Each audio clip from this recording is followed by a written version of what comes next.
পাকিস্তানে জঙ্গিদের ঘুম উড়ে যায় যে অস্ত্রের নাম শুনে সেই অস্ত্র এবার তৈরি হচ্ছে উত্তরপ্রদেশে। লখনৌতে গড়ে উঠছে একাধিক উৎপাদন কেন্দ্র। নিজের লোকসভা কেন্দ্রে উত্তরপ্রদেশের বারাণসীতে বিভিন্ন উন্নয়নমূলক প্রকল্পের উদ্বোধন এবং ভিত্তিপ্রস্তর স্থাপন অনুষ্ঠানে গিয়ে শনিবার এমনটাই জানিয়েছেন প্রধানমন্ত্রী নরেন্দ্র মোদী।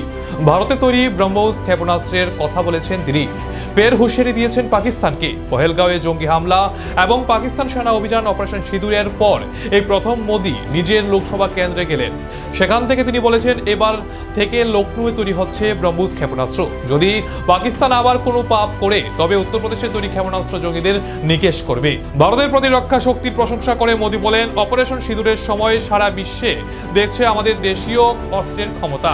আমাদের আকাশ প্রতিরক্ষা ব্যবস্থা এবং ক্ষেপণাস্ত্র এবং ড্রোন আত্মনির্ভর ভারতের শক্তি, বিশেষত ব্রহ্মোসের শক্তি প্রমাণ করেছে।